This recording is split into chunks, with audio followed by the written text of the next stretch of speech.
This is Geraldine Doog. Welcome back. As you may have heard earlier, Mary MacKillop is now likely to become Australia's first saint. How has it happened? Well, yesterday the Congregation for the Causes of the Saints, after 65 years of research and consideration, has formally recommended to the Pope that Mary's name be added to the list of saints. Now that may come as a surprise to many of us. We haven't exactly been in the business of producing saints. Better to produce, some would say, good football, good beer, and good prawns.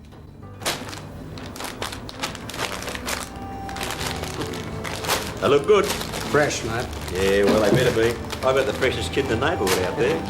Young Kate. There you go, Bill. I hope you enjoy that. I sure will. Thank you, mate. Give my regards to Kate. Sure will. Right. Long have I loved you, for long have I been lifted by your love to sing. Long have I waited to tell you this way, just how near I hold you today. Come on, Kate, these are the best prawns in the district, and we've got the first batch, eh? You know that? But they're going to be a bit greasy, so we'll need some hand towels. Would you like to go and get them? Let's get them down here, Kate.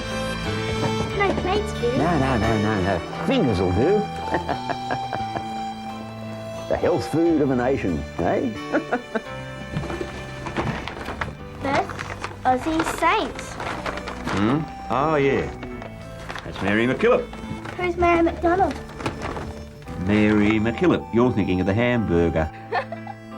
Well, she's in there. Where? There. Look, peel us one of those and I'll get you something. All right.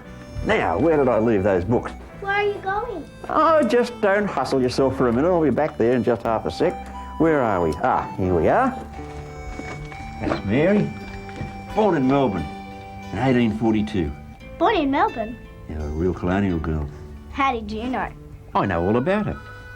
Now, my mother, that's your great-grandmother, she had a cousin named MacKillop, so I reckon we're related.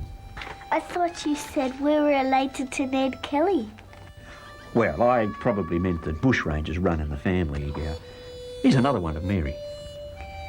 She's got a nice face. Well, of course. It runs in the family as well. She must have been hot in those clothes. Well, that's how people expected sisters to dress in those days. Old desk. She was probably writing to a friend. Probably Ned Kelly. Well, here's what an Aussie artist thought of Mary. She's got no shoes. Yep. Now and then, Mary would have to cross a creek to reach an outback settlement.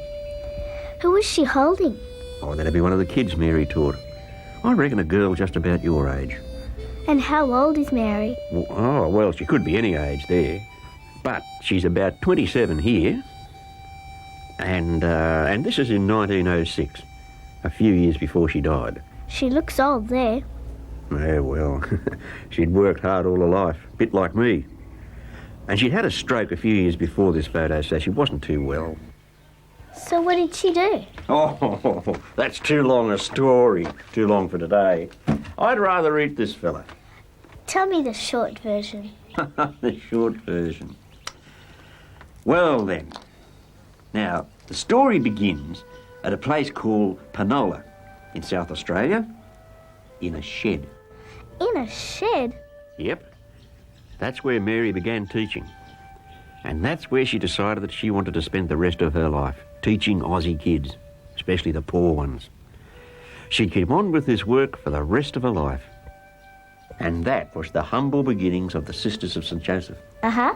She had no idea that by the end of her life there'd be more than 650 sisters looking after all kinds of people in need, running 117 schools, and teaching thousands of children in towns and settlements across Australia and New Zealand. Wow. And I reckon they're going to make her a saint because she had to put up with all those kids. And there were plenty of other things she had to put up with too. Like what? Well, like places like Penola. You know, it was out in the middle of nowhere. They had nothing. No TV, no computer games, no McDonald's. Nothing. Just work. You're kidding. No. You know, it was like this place used to be. Just a town full of workaholics. Huh?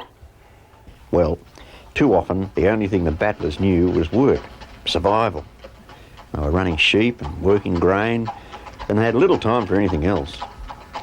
And the children were mostly left to themselves with little or no education, many of them with mothers who were destitute. A lot of outback towns were like that. And that's where Mary and the other sisters would go, out to the battlers. Why? Well, that's a good question. Maybe it's just like the battlers. Do you reckon? Yeah, her mum and dad had it hard. They went from boom to bust and moved from one house to the other for most of their lives. So Mary knew all about poverty and what it was like not to have a roof over your head. A bit like Mum and Dad. Yeah, well, look, that'll sort itself out. Don't you worry about it. Anyhow, that's what Mary was all about, helping the battlers. Everyone must have liked her. Oh, lots did. But lots didn't. But that's another story. Tell me now. Oh, no, some other time. Go on. I'll peel you one. Okay. Well, Mary's problem was that she had a mind of her own, and she had to do things in her own way. Well, it wasn't her problem, but it was a lot of other people's. It was 25 years before they got round to accepting her and the other sisters. 25 years? Yep. See, Mary didn't want to be like nuns from the old country. Julian Woods had made sure of that. Who was he? Well, he was a priest from London and Mary's good friend and advisor. Are we related to him too? No. But he was quite a gentleman, and to this day he's still thought of fondly by the sisters. You see, he was co-founder with Mary of the sisters. He and Mary thought the sisters should be like a strike force that could move to anywhere they were needed, mobile and independent. They'd move around in groups of 2 or 3 instead of setting up conference of 20 or 30. They lived poorly, and Mary refused to divide the sisters along class lines. Now that was quite a revolution. Class lines? Yeah. That's when someone thinks he's better than somebody else. Anyway, Mary wanted the sisters to be their own bosses, to be self-governing. Now that was quite a revolution too, especially for women in the colonies. Women's lib. Yeah, well, anything but. You see, after 5 years or so of devoted service, a certain Bishop Shield of Adelaide got jack of Mary's style and excommunicated her. You're kidding. No. And that's after setting up 45 schools. Struth. Then he dissolved the institute and expelled many sisters from their homes without warning and without finding out if they had any other means of support. Julian Woods was interstate, and Mary was on her own. Where are the men when you need them? Oh, there were some good ones around. But I tell you something, Mary of the Cross, that was her religious name, was never quite the same. A little stronger, a little wiser, and perhaps a little numb at finding what it was to be a woman in a man's world. So what happened then? Another prawn, please. Emmanuel Solomon, a local Jewish MP and businessman, contacted Mary and put the sisters up rent-free for as long as they needed. Many of the local clergy were shocked by what had happened, met Mary and promised their support. A long-time friend of Mary's, a well-to-do Anglican, Joanna Barr-Smith, stood by Mary and told her to keep going. Now they were to stay friends for the rest of their lives. That's what friends are for. That's what friends are for. But it wasn't all bad news. The following year, on his deathbed, the bishop withdrew his excommunication and the sisters were back in business. Here, I'll peel you one, eh? Mary had close to 40 years of work ahead of her. She used to say, never see a need without trying to do something about it. There were homes for the street kids, shelters for women, and of course schools. Schools in South Australia, Queensland, New South Wales, Victoria, New Zealand, and later on Perth. A lot of parents saw their kids get a chance they never thought they'd have. And if a kid stopped going to school, it was often because his parents were embarrassed about his clothes. So the sisters would quietly go and organise new outfits. And they stuck by the poor. At the time, there was big money in teaching piano. But it was pretty obvious to Mary that poor people didn't own pianos. So the sisters stuck to teaching the basics of life. But it didn't all come easy. How do you mean? Well, there was that tussle over the years about how the sisters should live. It cost her the friendship of Julian Woods and later Bishop Reynolds of Adelaide, two of her closest friends in the early days. Of all she went through, Mary said that loss was the hardest. Then, acting on gossip, Bishop Reynolds began a formal inquiry, charging that Mary was an alcoholic and had embezzled the sisters' funds.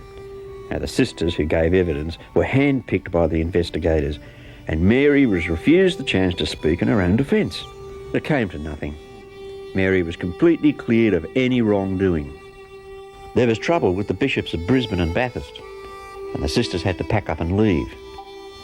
They left behind families and friends they'd loved and worked with for years. But despite the troubles, the sisters stood by Mary and elected her as Mother General for a third term. But just as things were settling down, Cardinal Moran of Sydney came back from Rome with the news that Mary's election was invalid. And while the sisters had a new election in mind, he appointed his own choice for 10 years. And added to all this, the sisters were in over their heads financially. And Mary's mother, Flora, decided to sail for Melbourne to help Mary with a fundraising bazaar. Now, it was just the support that Mary needed. But just hours from Sydney, the ship was wrecked off the New South Wales coast. Flora was drowned. Mary was devastated. So you see, Kate, life wasn't too easy. Why didn't she give up? Maybe it was the kids that kept her going. She had a lot of love in her heart. And maybe the God that put that love there wanted her to keep going. Or maybe it was the battlers. Mary wanted them to have more than just survival. She wanted to give them the freedom that comes from a good education.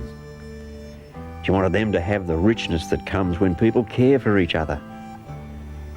And she wanted them to have room for their God. Mary knew these were the things that made a people great. Do you think she'll be a saint? I think she already is. And you know what? I think when other people hear about Mary, they might just discover it's okay to be a person like Mary MacKillop. Remember the times when we both lost our way. Each on a cross seemed to die. Remember the morning when rising again, the world hardly had time to cry. Strong was the moment that found us again. Clear was the spirit who saw where we'd been. Now in your stillness, my spirit is glad.